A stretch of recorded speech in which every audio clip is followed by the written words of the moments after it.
and being safe from coronavirus is far from over. We have an election coming up. We certainly have some history to look forward to potentially, but times are not the best. We have a lot to fight through. And so Winkuni and I are here today to talk to you about exactly how politicking is going to do that. And to echo Jordan's sentiments, we have to start by beginning and introducing what politicking is. Politicking is a social, political, mobile application meant to really galvanize millennials into voting. I thought this was a TV show. Is it not? You're introducing that right now. Yeah. Well, this is politicking with a TV show. All right. All right. Change the narrative. Okay. Can we reroll that? Yeah, well, she wrote what All right. So, to begin, we have to This is introduce. what I would approach it for segments, right? Mm-hmm. So you have your intro. Within your intro, you got to say, we're going to talk about this, we're going to have a special guest, who's moved, introduce the show. Perfect. And then, you get your next segment. So it might be with me. Yeah. Or your first segment should be whatever y'all talking about. Like, Right. That's like how, like our single hall might do a monologue, but don't do a monologue, make it about what's on your mind, let's do that. Usually that should last about 3 to 5 minutes. Mm-hmm. Then go on to your next segment. And then when you get really hot, then get cooking with the politicking. You have stuff in the background to support what you say. Mm-hmm. That's how it works. So, Winkuni, let's politic real quick. There's a lot going on right now. Well, first I didn't do your intro. So first you have to introduce the show, introduce who you are. Yeah. You might want to talk about what politicking ended up happening. That's how it became the show. All right. And then you go into your subjects and and then you go into your next thing. Yeah. All right. How's everybody doing? You're talking to Jordan Wilson and Winkuni of Politicking. And right now we're doing just exactly what we call our company. We're going to politic. We're going to talk about what's happening today. We have a special guest, and we're really going to get you guys informed and engaged about what's going on in the world. I would make sure that I would say it's a TV show. Okay. So you can say it's a TV show. Talk about it. It'll be like it was based on an app you started, and Okay. it turned into a show, and now here we are. All right. And you introduce yourself and give the publicity of who you are, and you introduce yourself and give the publicity of you, and then you talk about what the show is going to be, and then you go into that. Cool.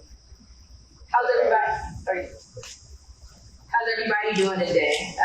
Thank you for joining Politicking. My name is Jordan Wilson.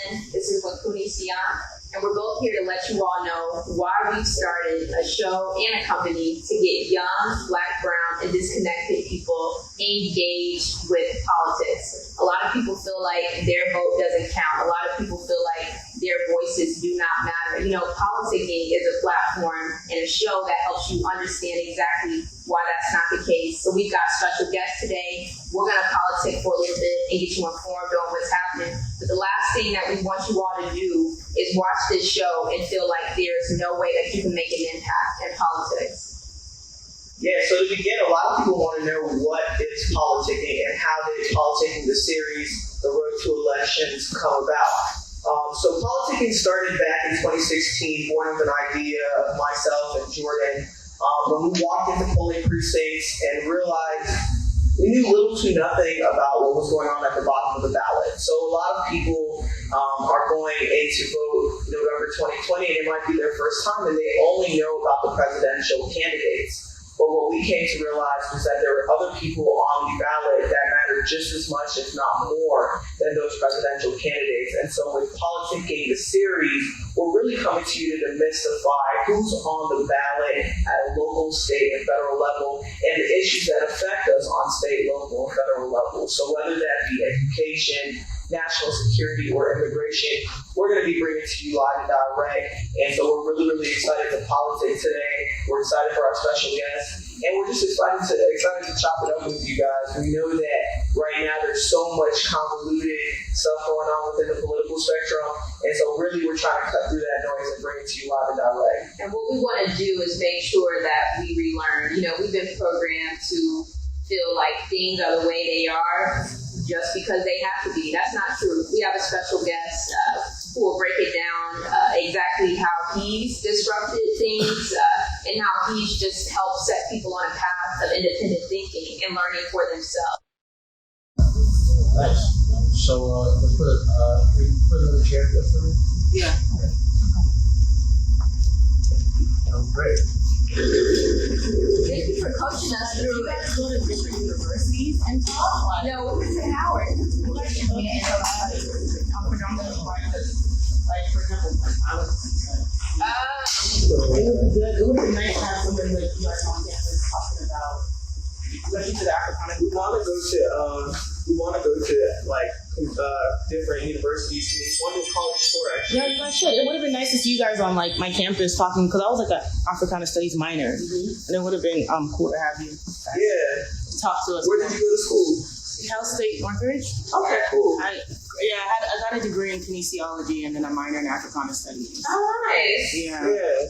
No, we're planning that college tour. I think it's got disrupted because of COVID. Like, Of course, obviously, a yeah. lot of people aren't on campus. It'll be dope to go to like, That's a good time to do it because you don't have to physically go there. Exactly. PWIs, We can just live stream it. No cost.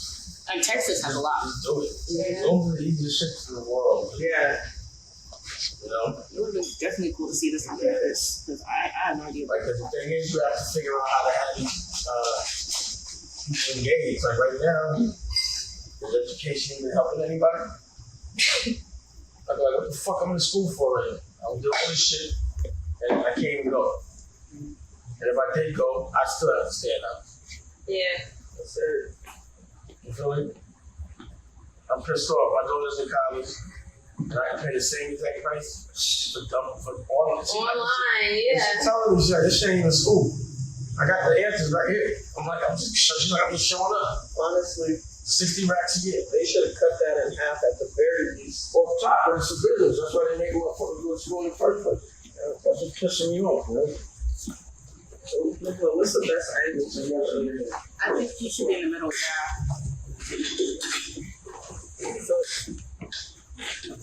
You'll come back, we're back. I'm here with our special guest, Amy Dash. Whoop, and you can ask me Can you a kind of question. straighten yourselves out, because you look a little crooked. What All on you. Oh, you're good right here. How long did See what I was talking about, right? you are to do on the third? August 5th. What's the name? August 20th. 15 days later. Should I do a boomerang or a video of him with them? It's a boomerang. Listen, I told you we follow up with you. pitch some like action. All right, Is this a Yeah, good start? it's Like how we're situated? That's good. Oh yeah, no, it's great. Yeah. Let us know when you're real. You're rolling. We're back with our special guest, entertainment mogul Damon Dash.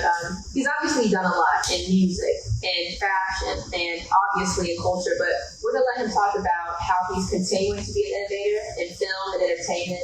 And we also, you gotta redo that. Sorry. Just roll it. Yeah, you good.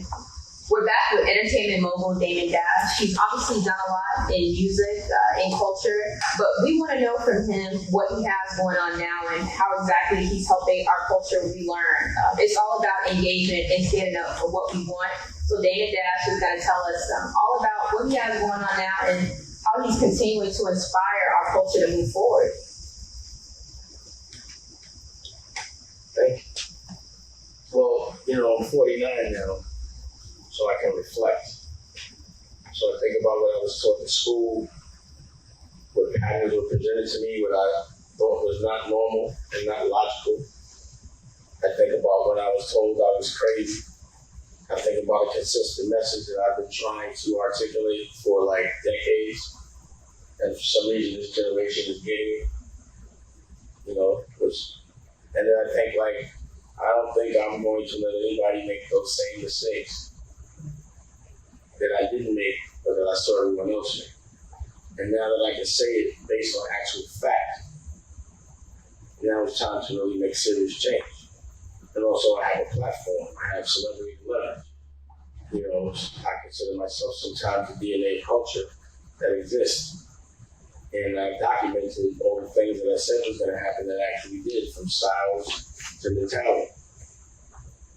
So in school, I remember feeling like I could never be the president because I'm black. I remember learning things that I didn't think made any sense for what I wanted to do as an adult. I remember being taught how to be an entrepreneur. I remember being taught how to be healthy. I remember being taught that God was white and looking at a picture of that all over the school. I remember wondering why I'm in a hot school while the sun is out and I want to play. And why I'm getting yelled at for feeling this way. And why am I getting yelled at anyway? You're not my mother or my father. And then I remember doing things completely different, even being told that I shouldn't. You know, being considered a class clown, you know, I felt I knew more than everybody. And just completely being successful and helping other people be successful. And also, when I see someone oppressing me that's not from my culture, I tend to call them out. And I see how everyone around me reacts when I do that, despite how successful I am. I see people actually commit to a lie just because it's told to them confidently and get mad at the truth just because it's told to them with a certain kind of emotion that triggers them. I see my culture fighting each other and another culture laughing at us and making money from it. You know, I see when I go to court, jail, it smells and the lighting and the bricks and the colors of the paint are similar to school. And I wonder why. You know, I don't see therapy or farming or any of that.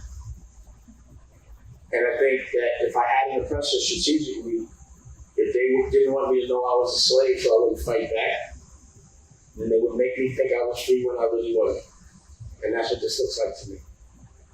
So what I did is I'm like, you know what? They leverages our escape, the entertainment factor. So like, instead of teaching us how to vote, or rather even how to lobby or pass a law, they teach us how to play basketball and everything else that distracts us. And they tell us that's the only way you get out of the social class is if you're my entertainer. If you hurt yourself and like, you know, batting your brains out playing football to where you're like, you know, you can't live past 40 without being uncomfortable. Or like a brain damage or something. And you show them play. And I wonder why. Why is it that they make it so convenient for us to invest every single thing into that escape? And it's a lot of them that actually make it happen.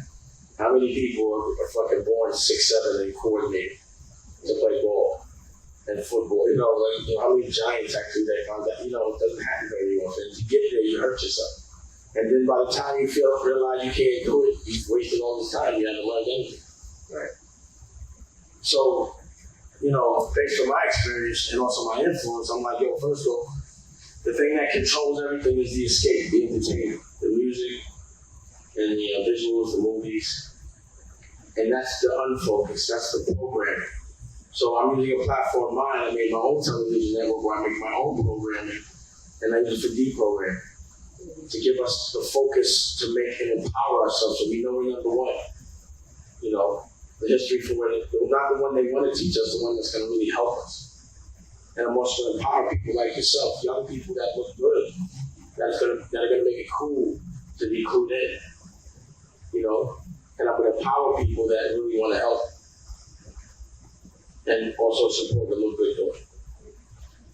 For whatever reason, and you know, when I say our people, I mean Black people, look the other way when we have the opportunity to patronize a Black boss, and that means Black platforms, Black businesses. You know, like, where do we start with reprogramming ourselves and relearning what we've been taught?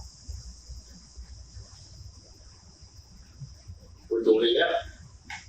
You know, I was talking about this before. You know, if my oppressor's plan was to make us think we're not slaves so they can keep enslaving us, that's a great plan. I'm not mad at you. I'm mad at me if I believe that bullshit. It only lasted about 100 years. And, you know, they did some bullshit. We don't cheat, they did.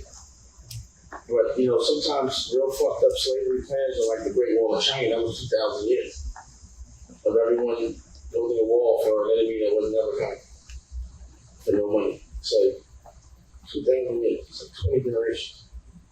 So, I think we got out of this rut. And the disruption that's happening is a productive one.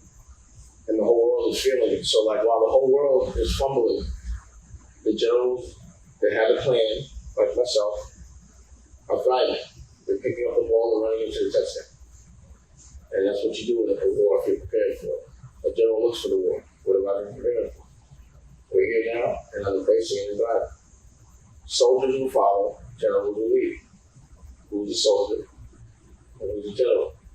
Who's pretending to be a general that's really a soldier? We'll see now.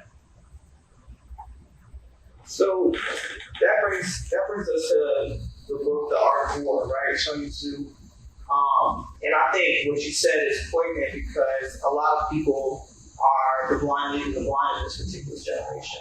But you said a couple of things earlier that I wanted to touch on. So you felt like you could never be a president because you're a young black man. How did the election of Barack Obama shift your idea about that, or did it shift your idea about that at all? It was amazing. Right now, the last president, or the last two that we have to remember are Trump, a white man, and Obama, a black man, who we still look at as the president. We don't even acknowledge him as the president. That's a black man that everybody's looking to forever. It's changed the narrative for my daughters, because Tallulah doesn't even know a world without a black president, or a black first lady, or a black vice president. She's supposed to be president. It's over for her right now. She can't. And,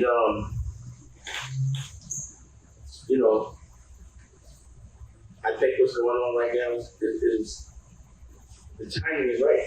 Yeah. If you want change, there has to be some kind of disruption. That's what disruption is, change. Doesn't mean violent, it just means doing things different. But I think the biggest issue at hand right now is the fact that they're sending our principals and our kids to school knowing they're going to get sick. We know this is going to happen. It's happened every time we opened up any school already. The ones that opened up early, somebody got sick immediately and shut down. Like, why are we expected to be looked at now? Like, why are you going to turn a teacher into a soldier? You think it's greedy? Yeah. The only reason why they tell you to come outside is to stimulate the economy. And soldiers are going outside because they're told. Like, nobody told me to quarantine. I'm still quarantined. Period. I think what you said is extremely important, and I know that you've had the opportunity of speaking with a lot of different principals across the United States, and a lot of people don't understand kind of how the school system works. So taking a minute with politicking to educate people on that this is exactly why, ladies and gentlemen, it's important that you're voting at that local level. A lot of people don't know who represents them in terms of their superintendent. A lot of people don't know that the person who's handling education in the country is currently the Secretary of Education, Betsy DeVos.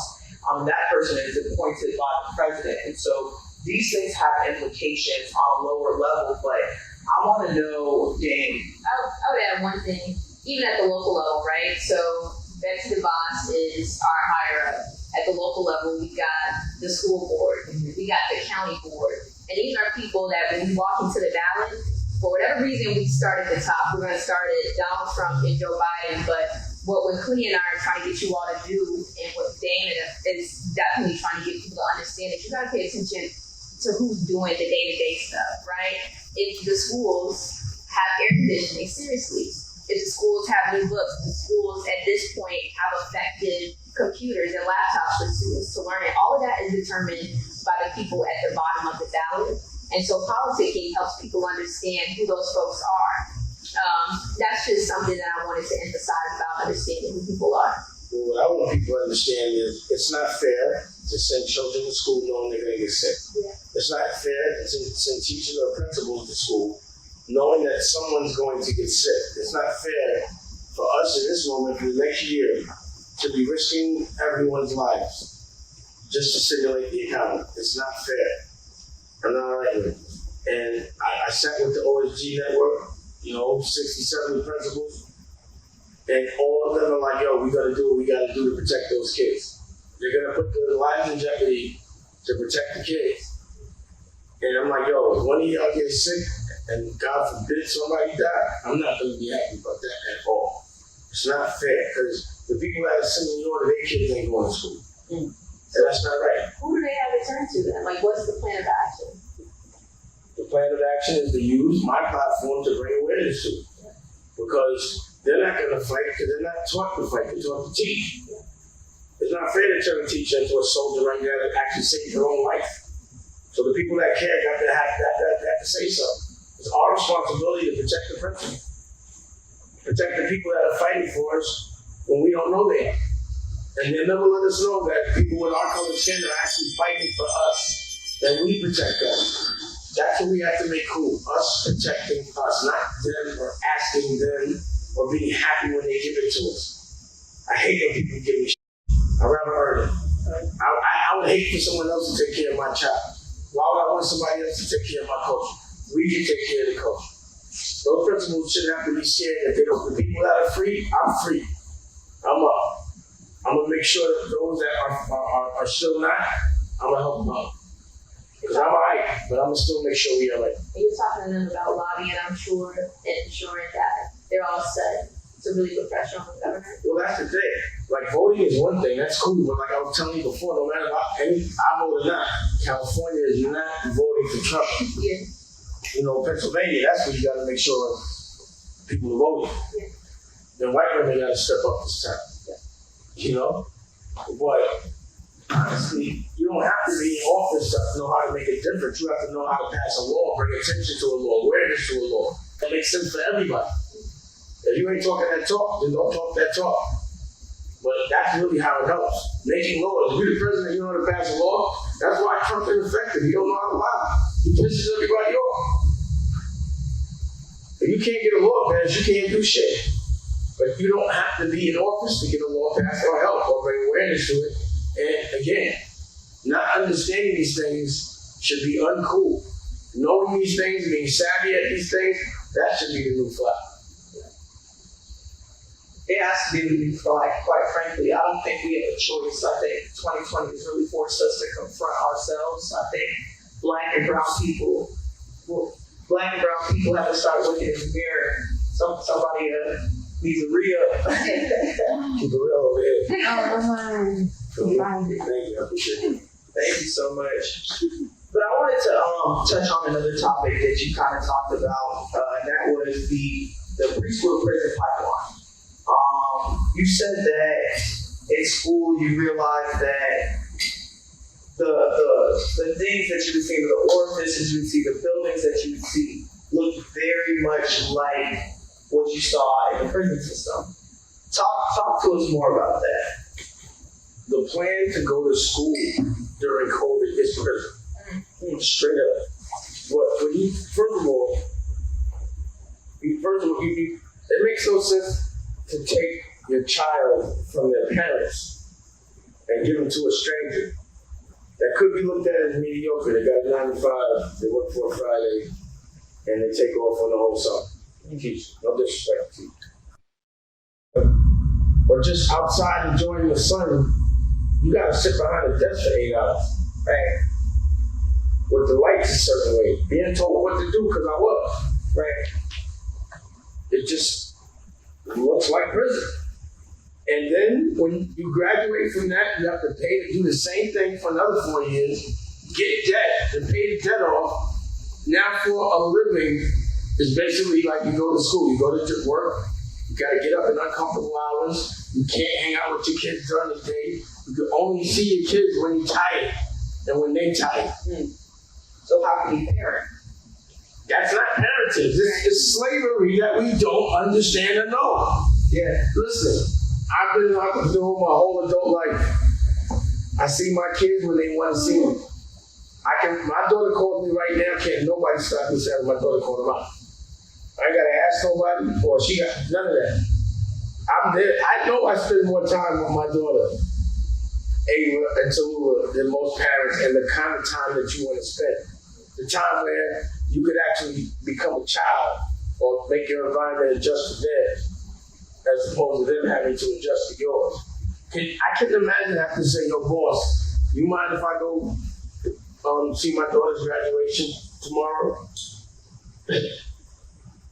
If I had to say, yo, I gotta ask my boss if I could come to your graduation, or to your music lesson, or to your basketball. I take pride in the fact that I was able to have my meetings in the middle of the hood where my son Booney was playing basketball. You wanted to see me, you saw me on my kids' terms. That's right. And that's what happens when you're independent. Anything else would feel like slavery to me. Do you feel like colleges and universities should be free? First of all, college and universities, the people that originated them are slaves. The education they're giving us is the same, basically the same curriculum that people that had slaves were giving us. How could any law or any curriculum that was made by someone that had slaves be good for us today? A woman, a black man, anybody that's oppressed. Them shit just put to oppress us. Any religion that you was giving me when I was a slave, I don't want that shit now. Period. How the fuck can Jesus, a European interpretation of the name, because the actual name is Yahshua. But we still say a European interpretation of the name, and none of that shit happened in Europe. And we look on the wall, and Jesus supposed to have blue eyes and blonde hair, pale, with all that sun out. That's programming, bro. That's intention. I got a question for you in terms of reprogramming. You mentioned Kamala Harris, the historic election that we've all experienced, or a historic nomination. Perhaps She's winning. historic That's election. done. Alright, so he says it's done, but not everybody feels as welcome into the idea. Why is it so hard for people to embrace that history and change? They're programmed. They're programmed. It's programming. Something's pushed in your face every day. Those same people that are uncomfortable with that are probably just uncomfortable with life. I bet they're depressed. I told you before, name one person that you know that supports Trump that's happy, that's not miserable, and that could dress. Name one stylish Trump fan. Name one swaggy Trump fan. One. I'll wait. What's One. Just one. The one that has any influence or swag. What about your homeboy? You know what I'm talking He about. threw their head off, and you know he's bipolar. So anybody that's not bipolar, That's fair. That's fair. so right. So it makes sense he likes him, right? Yeah. All right. So as we move into But he took the hat off too. Yeah. So don't forget that he took the hat off. That's fair. And as we continue to move into that historical election, I think Kamala Harris, as an HBCU graduate, as a Howard graduate, is something that both Jordan and I Big up Howard. big up Howard. Listen, if y'all let her lose, y'all whack. Now, Whole sorority's on the line right now. So y'all better win that one. we never gonna lose. And everybody, exactly. So I already said it. Y'all winning. I already know that. And all the sorority, they gotta kick it all in there. Once everybody's gotta stick together. Well, this is a win for every sorority. That's an opportunity for unity. Well, this is the shit right here. Yeah. And I can't wait for the debate. You think she's gonna wait? Actually, you think she's gonna tear him up? Not that. The homie looks scared right now. He was like, I don't win that. Wisconsin win that. Yo, he couldn't even act like he was tough. That shit was hilarious. That's the most he said in 4 He years. said she's nasty. Come on, how is a nasty person gonna say somebody else nasty? That's the most funniest shit in the world. Listen, yesterday night, Kamala gave one of the most compelling speeches. Bro, that's gonna be one of many. Yeah. She's gonna. When she was first, I wanted her to go for president. Yeah. But I think this might be better. I think it's a setup for the next couple of years. So we about to have the Senate. Basically, Trump is the greatest thing that ever happened for us. 4 years of bullshit for 16 years and just kill him. Thank you, Trump. You know what Rick Ross said? I'm happy Donald Trump became the president because we got to destroy before we elevate. Nah, I'm telling you, he brought on there won't be no Harvey Weinstein in jail, no Me Too. This nigga changed everything. Yeah. I'm telling you, you gotta always find the light in the dark. Yeah. I found the light in it a long time ago. So I want you to talk a little bit more about Dave Dash Studios and your platform. And obviously, a lot of people are locked in because they want your content, but I want you to redirect us again why this is going to be so helpful for us to stop consuming the stuff that just does not serve us. We don't have to see it in. You're the new CNN. That's right. That's why. That's the whole purpose. When I saw him in the interview, I said, that's the new CNN. And that's why we're doing it now. You know, the thing is, the information that's distributed to us is not distributed to us the way we like it. Yeah. It's in a way that will make us not pay attention. Mm-hmm. That's intentional. Why do they make smart shit uncomfortable? So non-engaging. We're gonna redirect the energy. Nah, it's cool. Like, we gonna look swaggy when we give you this info. I don't want to look like this. Like, I want people to practice talking like this. I would fly. no disrespect. I'm surrounded by two beautiful black women. That's right. Talking intelligent. I got a drinking joint. I'm chilling. Who doesn't want to be here right now? This has to be the new normal. Yeah. This is the new cool. You can't be stupid sitting next to people. If I was dumb, I'd be lunch meat next to you two. Y'all be laughing at me. I'd be insecure, I'd be sweating. I couldn't keep up. So everyone, if you want to be like me, you better be able to keep up with women like this. Period. And you better know at least what they know. To impress them, you have to know more. That's the new cool. I don't think a car would impress y'all. Nah, because we can buy our own, right? What I'm saying. I think the collaboration between politicking and Daily Dash Studios is really something bigger than any of us in this room right now can even conceptualize. Because it's like you said. No, I dream big.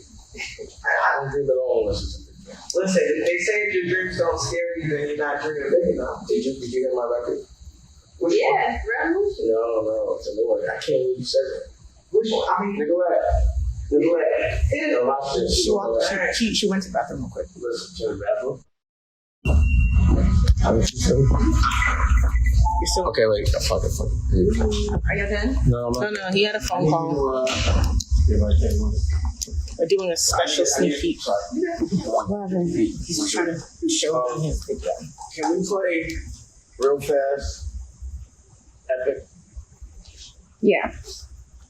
I made this record like that. But what you said was something that I say often. That if your dreams don't scare people, you're not doing it. If they're not something that someone else has never done, if they're not something that makes other people uncomfortable, if it's not something that makes people say, you're crazy.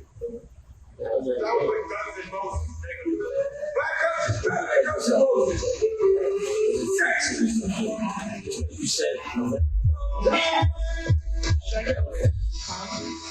drive on the phone. Nuts. Ooh, yeah, I like it.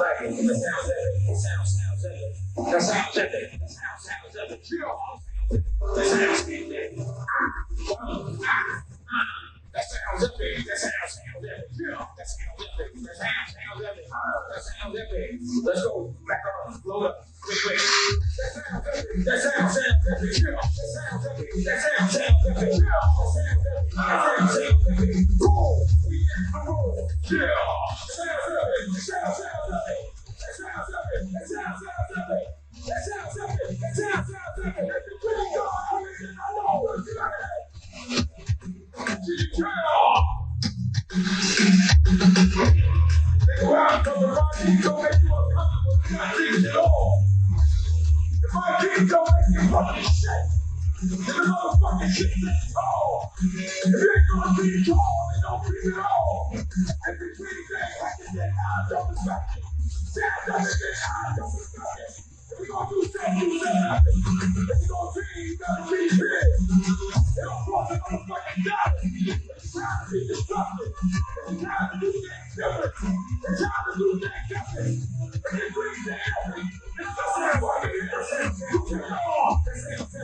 Wow. Major. Very major. So, no small thinking around you. You have two daughters. You have a son also. two sons. Two sons. Wow, you have two. Another one coming. Wow, congrats! Oh my goodness. Legacy. A lot of it. What's the fire you lighting in? I mean, in light of legacy and not letting up. It's funny because my kids, I'm the most least famous around my children. I promise you, they just realize, they only realize it after in their 20s. They're like, why are you even famous? Seriously, that's when they see me shine an autograph and take a picture, they're like, why? It's hard because they're born into I made it where they didn't have to feel what I had to feel. except one thing I fucked up, which I'm gonna do different. It's about breaking patterns, right? And I've been able to break almost every other pattern but one thing. I've always been in a dysfunctional relationship with their mother. And I was a child that was in that same situation. And that was the thing that hurt me the most. So I haven't been able to do that for my children. But I'm going to do that for this one. She's cool. Really cool. And,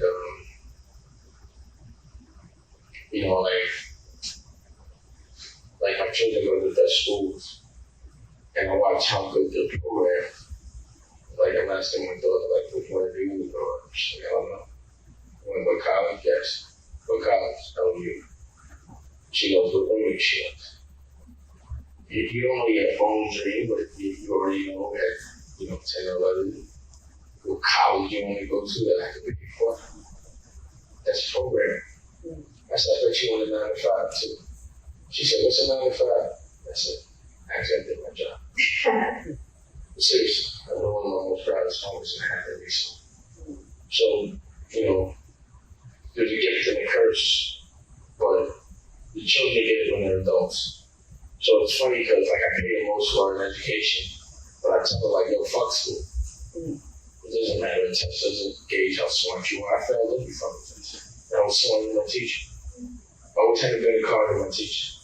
Since I was 15, I got kicked out of school, man.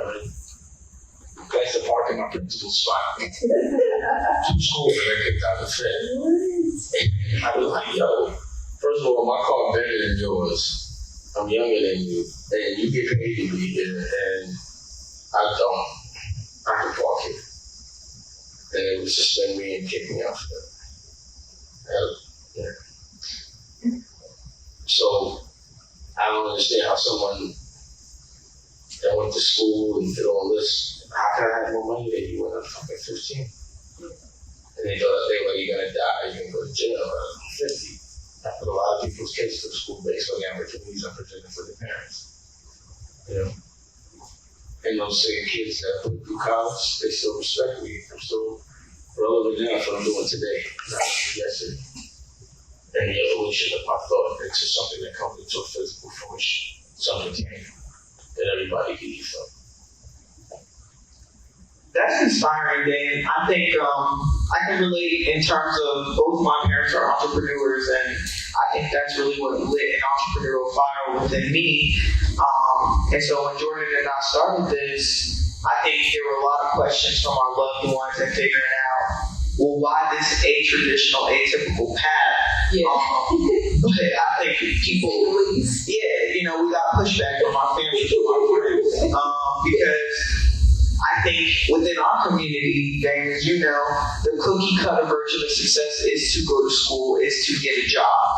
And that is the mark of success, unfortunately, for a lot of our community. That's the mark of unconscious slavery. And I agree with that. I'll show you some programming I did that reflects that.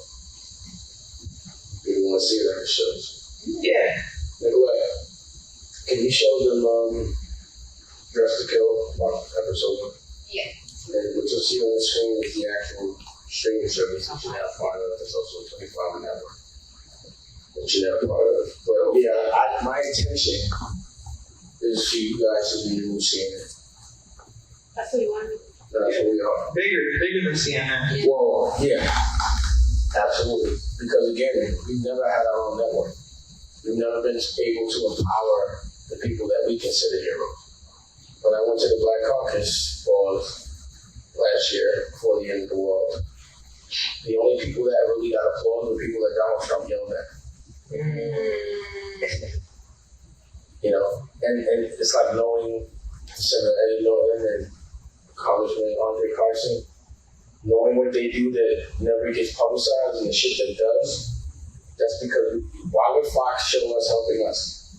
Showing a black man getting a law passed, or even getting a law passed so everyone gets money. And then Trump puts his name on that check and calls it the Trump check. And Congressman Andre Carson got that. Black guys, hold up! Click, click!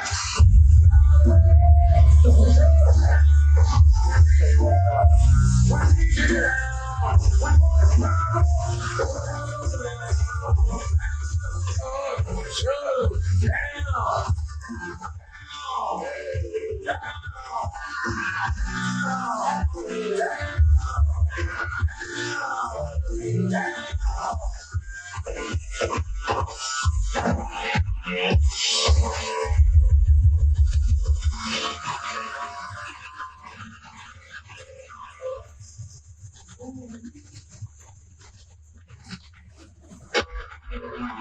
My name is Fleetwood, and I'm just a regular guy living the all-American dream.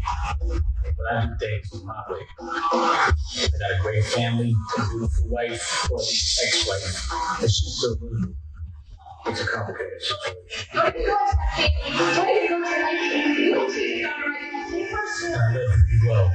I don't believe in adhering to the patterns that we're born into. I feel like that's slavery. I look at the average American, they go to school, which doesn't make sense to me because you take someone's child away from them when they're at the most influential stage and bring around a mediocre person, someone that's selling for a 9 to 5, basically lives for Fridays and holidays, and then let them program them for the majority of their life until they're an adult and make them think going to school, being working to pay and only taking a vacation and relaxing when you're 65 is called the American dream. But that's slavery. That's not my American dream. My American dream is I live good. I control my own destiny. I've done pretty well. I live in a big house. I drive any car I want. I didn't even have this problem. That was a part of my addiction is women. I love women. I can't get enough of them.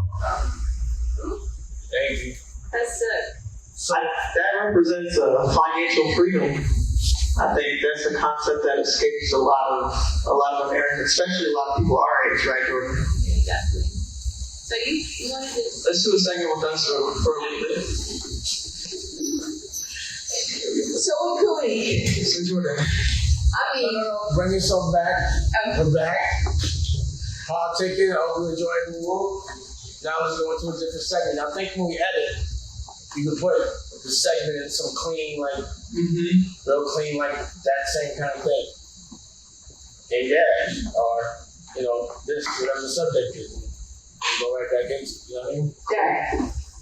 So we're back. I mean, we had a phenomenal guest, did we not? We had an incredible guest. Don't forget to remind people I'm cooney. And I'm Jordan Wilson.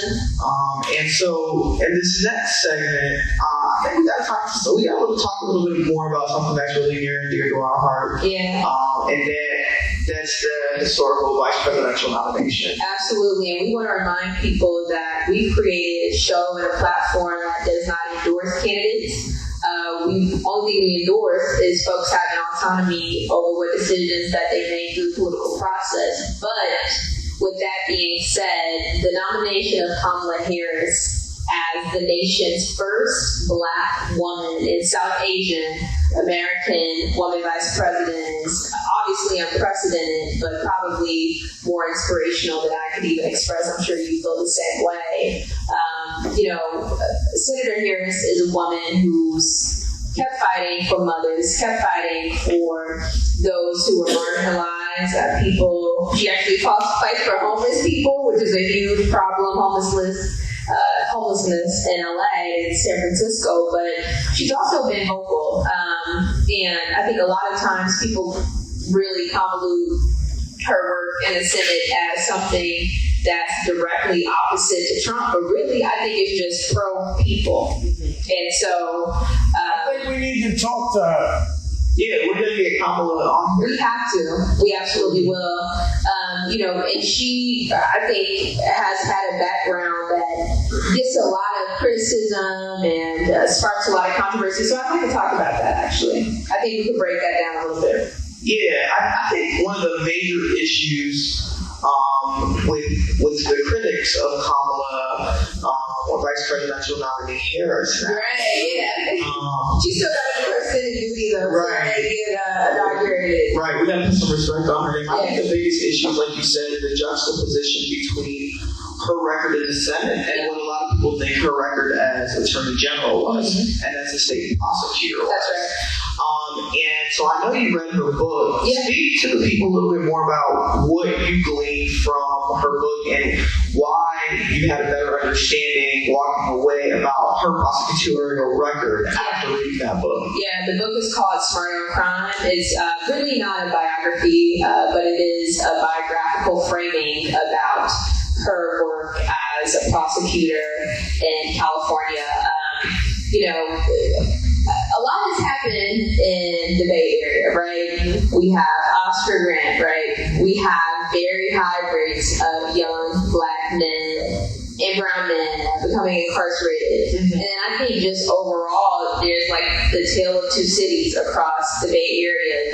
You have Oakland. There are billionaires who live blocks away from folks who are living in an apartment, and that's not an exaggeration. And so I think Kamala Harris has seen and been responsible for so much in her tenure that the book really captured what her stance was, namely to the issue of high rates of incarceration for getting folks and keeping folks out of jail. So the book breaks down what she called a smart on crime approach. A lot of that had to do with recidivism. Right. A lot of it had to do with alternate sentencing. Right.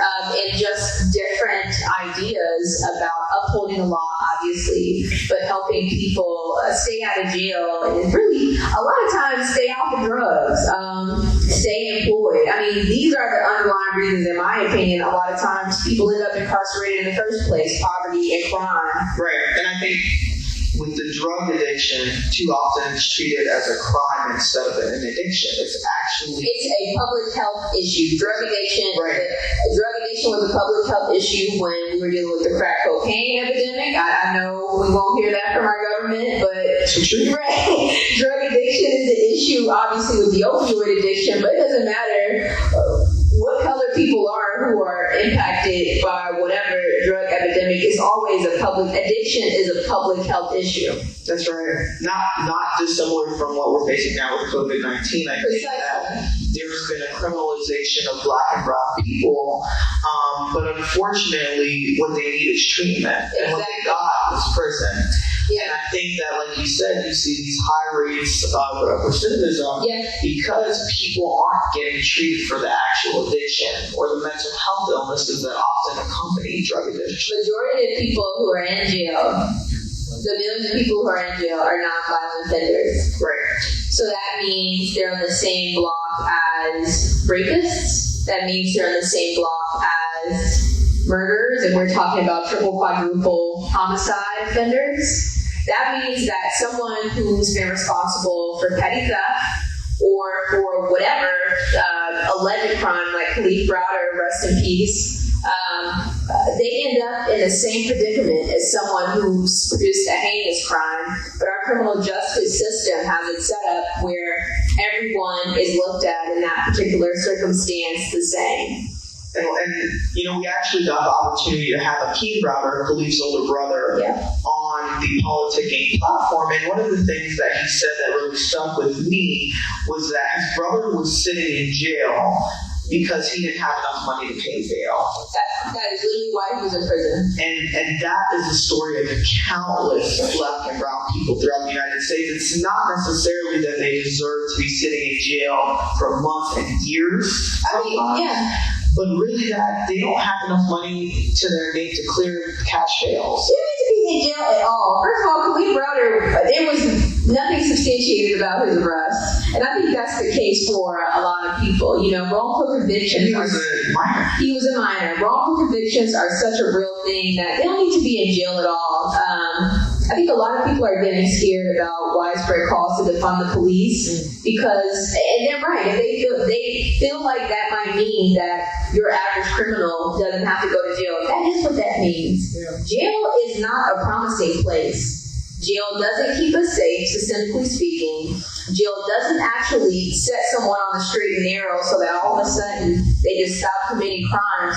Jail is the bare minimum, I think, in terms of a solution that will really move society forward. And so you're right. I think Akeem just really illustrated a story and a narrative, an important one nonetheless, that shows why our criminal justice system is ineffective.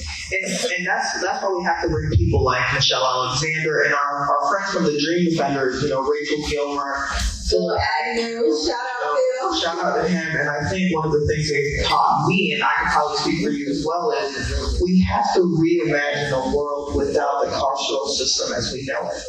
That doesn't mean that it may not exist at all, but the carceral system as we know it is fundamentally flawed.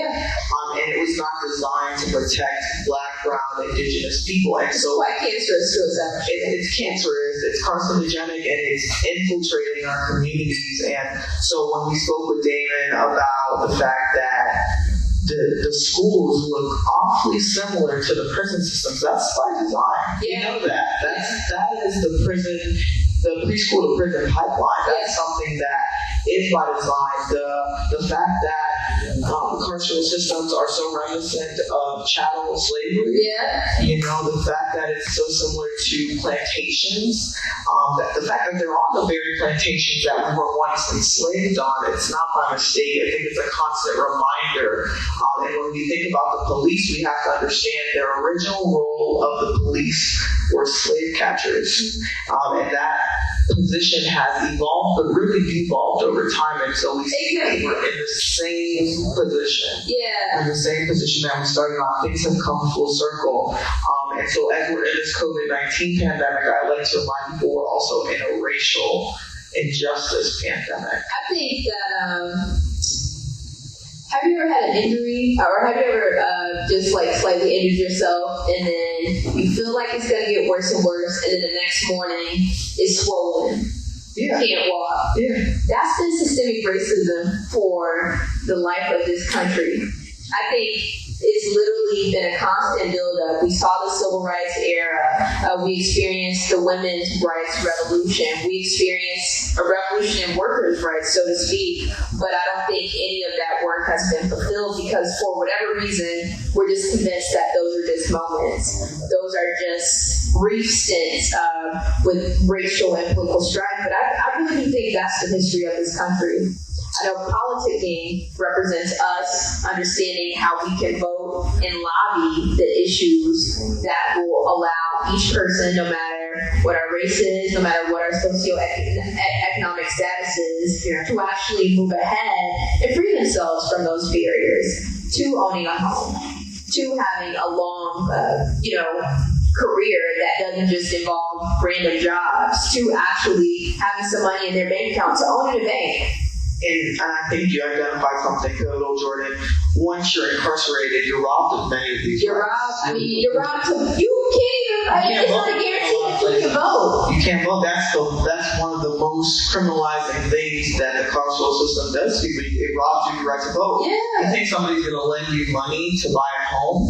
People, I think a lot of times miss what we say. When we say that we're speaking to people, but that we're actually helping eligible voters, that's because we're talking about formerly incarcerated people who will never have the right. Yeah. We're talking about felony disenfranchisement. We're talking about so many people. I mean, I don't think that folks realize there's obviously a small percentage of people in this country who participate. Statistically speaking, that's what we look to impact.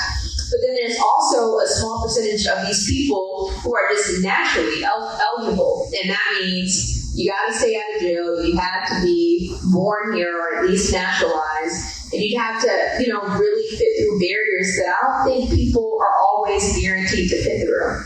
Agreed. And I think taking it back to Senator Harris's policies, I think a lot of people forget the fact that 20 years ago, it was lauded to be tough on crime. Yes. People wanted you to be tough on crime. And I think now, as people become more progressive and liberal in thought and see the detriment of the carceral system, they've realized, that's not good anymore. But unfortunately, Kamala has been held hostage by her past record, when really that's a residual of the society that she was a product of at the time. You're right. A guy who I think the Democrats embrace as one of the best Democratic presidents was actually the most strict president we had ever seen as it comes to criminal justice reform or incarcerating folks. So that means that Richard Nixon, Richard Nixon, really, as history tells it, sparked the war on drugs, so to speak. And that means Reagan certainly perpetuated that. But really, Clinton set up laws and passed legislation that would actually set it up so that, for instance, the three strikes law locks folks away for the rest of their lives, nonviolent or not, doesn't matter. When you reach that barrier, when you reach that mark, the law is that you are going to be locked up for the rest of that life. And again, this is someone that the Democrats consider one of the best Democratic, if not the best Democratic president. Sure. And I would say that I just speak objectively about that because, like you said, that was the tough on crime era. Yes. It was a no tolerance, zero tolerance posture towards people who were committing crimes, no matter what the nature of them were. Right. And I think that now that we're in a new generation, we're in a new era, people have to really think about that when considering that Kamala's past records on, her tough on crime or smart on crime laws or prosecutions at the time. And then people have to consider the historical context, but then they also have to consider what she's been doing now. She introduced the Justice and Policing Act of 2020. She's fought against cash bail with Rand Paul. Well, they say black people don't forgive. Is that true? I hope that they do because that's something that should be considered. We don't endorse candidates, but we definitely want them to understand what they're deciding on. Yeah. So a big part of Kamala as a woman, as a black woman, as a black and Asian woman, I think, was her attending the prestigious Howard University.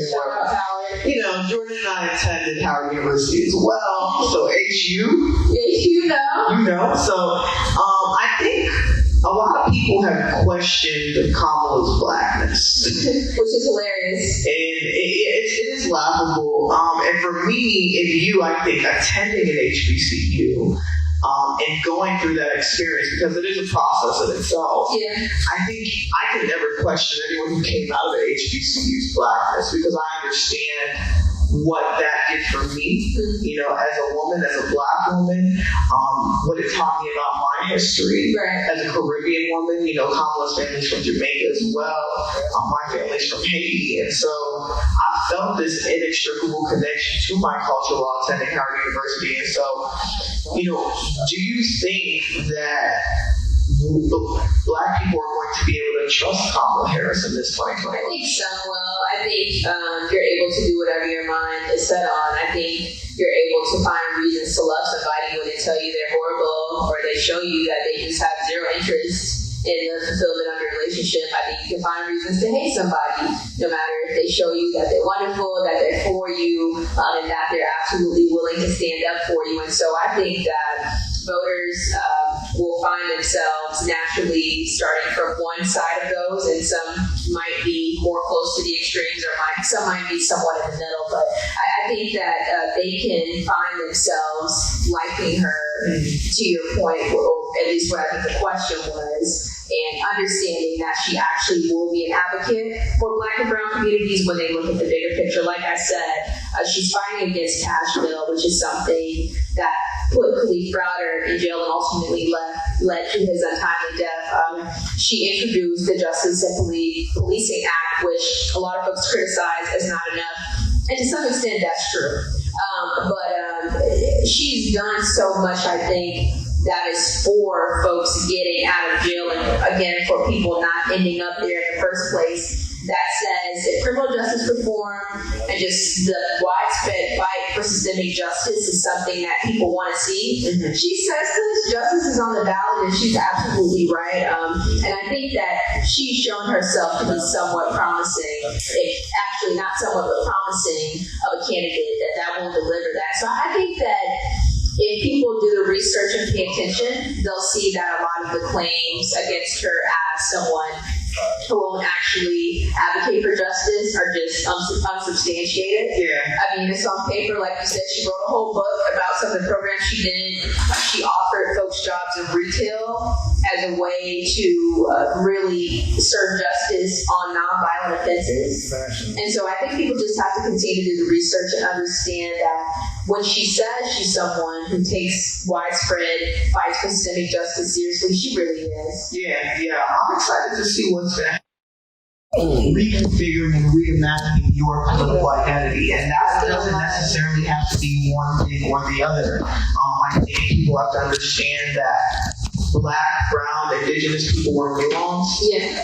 We're not a monolith. We don't all vote the same. We don't all come from the same place. It's many experiences into one. We are a collective people, Yeah. not a monolithic people. And that's right. And I think from the outside looking in, the hegemony doesn't see that. Yeah. But we see that, and I think that's why creating platforms like politicking and like Dame Dash Studios is so important, because it allows us to uplift. And I'm the kind of person, I think that a rising tide lifts all boats. 100%. And so if we're doing good for our community, our community will do good for us. And we certainly are doing that, doing our due diligence to get people educated, informed, and activated. We want to remind everybody who's watching now, of course, to stream Dame Dash Studios. You will really, really be missing an opportunity to get, obviously, top-of-the-line production, top-of-the-line content from an entertainment mogul himself, but really to get a peek into what the future of programming looks like. It needs programming that is run, owned, and created by us. We also like people to download politicking, to engage with the platform that you and I created to make sure that there wasn't another election that came by when we felt like we didn't cast a vote that we actually cared about. And of course, that a lot of the stuff that's happening in the political ecosystem may or may not have anything to do with us, but not understanding it and not knowing it and not understanding how to engage with it in a way that could serve us is really, really detrimental to us living and being, just upright citizens. Yeah, there's two other things y'all gotta do. In addition to what Jordan said, that is also, in addition to downloading the app, y'all gotta go to www.politickingapp.com. Go find our GoFundMe at Politicking 2020 donates. One thing that I think people don't understand is the importance of supporting Black businesses, supporting our own communities. And politicking is really homegrown. That's why we're able to be nonpartisan, is because we're not accepting those big political dollars. We want to fundraise based on what y'all are seeing here. This is real, authentic, and raw. And so we want to be able to continue to do that. The best way to continue to do that is to self-fund. And so we're asking for your help and encouragement by donating to politicking on our GoFundMe app. And the last thing I would say is don't sleep. Definitely check out our social media. At Politicking the app on Instagram and at Politicking app on Twitter. Like, honestly, I think we're pretty cool on there. We are, yeah. We're giving you guys interviews on a day-to-day basis. We have cartoons. Yeah. We're working on so much, and so I think We have one of the most creative minds in entertainment. Yeah. So, it doesn't get any and that's how we landed here. Yeah. So I think if you are not following us on social media, you're sleeping, and you got to get on that soon. So definitely follow us, check us out, and we're going to continue to bring you the information. Yeah. Thank you guys for spending time with us and politicking. Yep, I'm Winkuni, and that's Jordan. You guys did great. Thank For you. letting us. I was like, wow. I don't know if I should end the live or not. I feel like it would make sense to end the live. Yeah, you can. Stanley's like, you guys are I don't know. I'm gonna combine now. Hold on. Let me text Nicolette. I think we should end it. Okay. You guys did amazing. Thank you. You guys are very let me say, what's the word? What's the word I'm looking for? If I was younger and I heard you guys speak, it'd be very inspirational. You know what I mean? Like, if my younger self heard you guys talk, like, it would, like, inspire me. You know what I mean? Yeah. Like, that's what I was saying. I wish you guys were at my college, because a lot of kids, like, when I was in school, could have benefited off of this a lot. Like, I didn't vote in the last election. And the only reason why I You're didn't going to vote... go with this one, right? Yes. Yes, But the reason why I didn't vote in the last election was I wasn't... nobody told me nothing about it. Like, I wasn't, like, educated about it. All I knew was Trump and Hillary. And I'm just like... And you feel like you weren't, like, I wasn't informed. Okay. But I mean, like, were you like, that almost doesn't... Yeah, I was just like... I was like, I like either one of them. I guess, whatever. Gotcha. And then I left it alone. Gotcha. And then, and then I thought about it. I as you know, I got a minor in Africana studies. When you go into these classes more and more, you start learning more about not just the African American mindset. Because people go into Africana studies, they think it's just you're learning about African American history. That's not what it is. No. It's so much more than that. You know what I mean? And I went in there so skeptical, like, oh, whatever, let me just get a minor and just do something. But then I came out of it, I don't want to say like awoken or something, like woke. Or Yeah.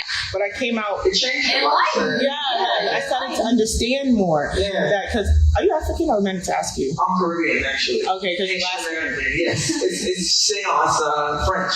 Yeah, I was like the last name. It's like Are you? I'm Nigerian. Oh, cool. So like the culture is different. You know what I mean? So like I guess I've been to Nigeria. really. Yeah, I went to Lagos and Abuja. Oh, so you partied. Definitely Party. Those are the party cities. You haven't been to a party unless you went to a Lagos party. I'm sorry. I can't wait to go to Nigeria. Oh, let me tell you something. It is lit. It is.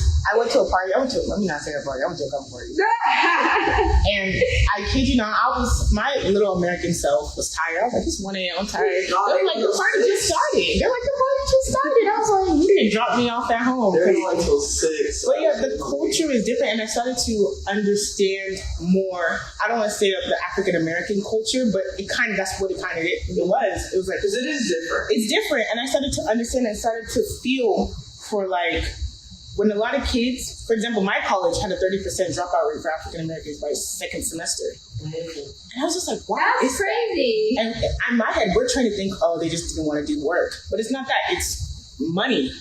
I've learned about food deserts. Yeah. I've learned about families. I've learned about entertainment is like, so I'm like saying like stuff like this is like, I wish we had it more in schools, especially in high schools for kids. Right. Because high school, you don't know about better. You just know what they tell you.